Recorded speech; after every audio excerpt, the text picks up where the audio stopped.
A paz do Senhor Jesus, meus irmãos que irão assistir esse vídeo. Hoje eu quero deixar uma palavra bíblica para o coração de todos vocês, né? E sem delongas, né? Essa palavra se encontra lá em Gálatas, capítulo 6, o versículo de número 9, quando Paulo diz assim: não nos cansemos de fazer o bem, porque no tempo certo colheremos se não houvermos desfalecido. Em outras traduções bíblicas, a expressão ali desfalecido significa se não houvermos desanimado ou perdido a esperança. Esse versículo ele é um versículo bíblico, é um versículo inspirado por Deus, até porque ele está na Bíblia, né? Paulo, em 2 Timóteo, capítulo de número 3, versículo 16, vai dizer que toda a Escritura Sagrada é inspirada por Deus e proveitosa para ensinar, para corrigir, para repreender e para instruir na justiça, né? Então, essa palavra aqui que eu acabei de ler, ela é uma palavra para ensinar, para repreender e para corrigir e para te instruir em justiça. Pois bem, queridos, existe uma ordem divina uma imposição divina de Deus para o homem. Qual é? Essa imposição de vida é que de maneira nenhuma nós podemos nos desapegar de fazer o bem. Porque o bem faz parte do caráter de Deus. E todos aqueles que amam a Deus precisam dar continuidade a esse caráter, no intuito de se igualar com o caráter de Cristo aqui na Terra, né?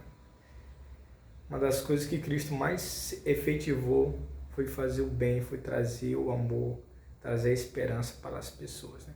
E quem fala isso não é um homem qualquer, Paulo, é o apóstolo Paulo, né? O apóstolo dos gentios. Paulo é um apóstolo que somente ele teve a graça concedida por Deus para difundir o cristianismo do judaísmo. É Paulo que ensina para nós um cristianismo judaico ou um judaísmo cristão, né? Tanto que Paulo ele não gostava muito de citar o Velho Testamento. Se vocês pegar para ler a história de Paulo, vocês vão ver que Paulo ele gostava muito de citar o Novo Testamento. Sabe por quê? Porque é ele agora que vai sintetizar, é ele que vai dar continuidade agora ao cristianismo ensinado por Jesus, né? Então você percebe que durante todo o ministério de Paulo, uma das coisas mais importantes que a gente pode analisar é que ele não se cansava de fazer o bem.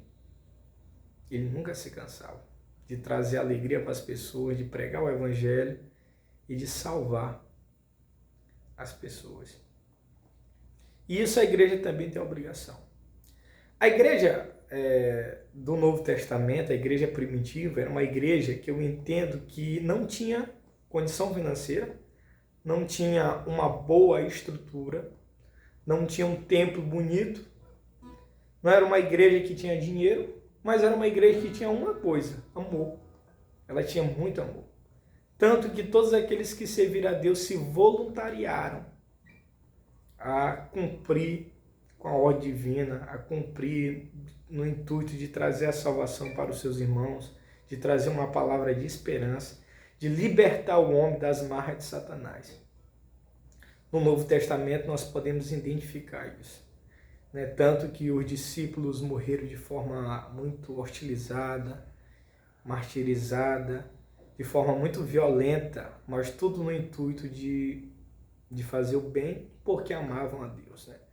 O cristão precisa entender que ele tem que amar a Deus, independente de quem seja a pessoa. Ainda que você venha dizer: mas eu amo tanto, eu já fiz muitas coisas para muita gente e não recebo nada.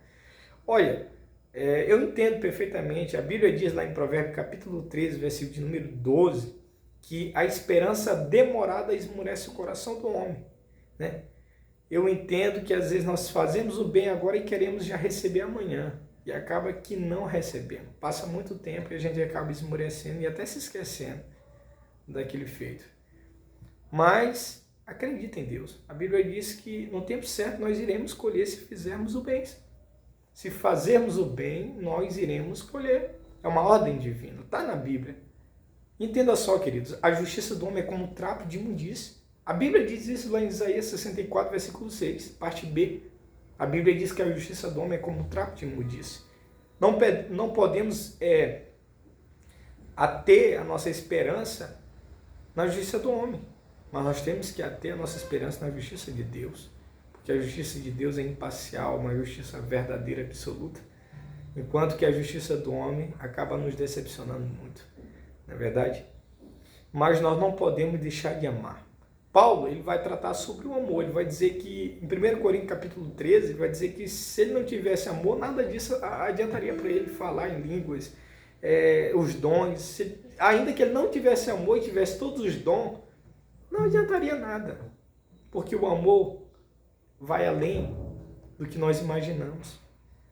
Entende só, existem pessoas que servem na igreja e que não amam a Deus, e eu tenho certeza que você não pode se encaixar nesse grupo de seres humanos.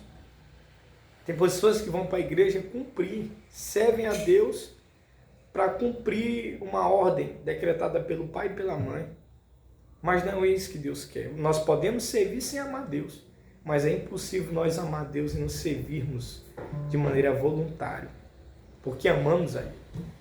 Deus não quer que você sirva a Ele sem amá-lo, não, como obrigação, como algo que você precisa cumprir para demonstrar algum reflexo positivo na sociedade. Não é isso que Deus quer. Deus quer que você ame Ele voluntariamente, porque Ele é. O que nós precisamos entender é que nós estamos na igreja para amar Deus e não no intuito de ser salvo. A salvação ela é uma consequência. A partir do momento que eu amo a Deus, eu serei salvo naturalmente. Porque quem ama a Deus, Deus quer perto. Teve um homem na Bíblia que amou tanto Deus que Deus teve que transladar ele para o céu de imediato. Foi Enoque. A Bíblia diz que Enoque andou tanto com Deus que Deus o levou para si. Mas é porque ele amava a Deus. Ele não estava com o intuito de ser salvo, ou de cumprir, ou de servir por obrigação, não.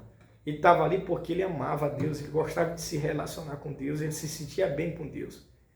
Há quem diga que o livre-arbítrio é o êxito do amor, porque o amor é algo voluntário.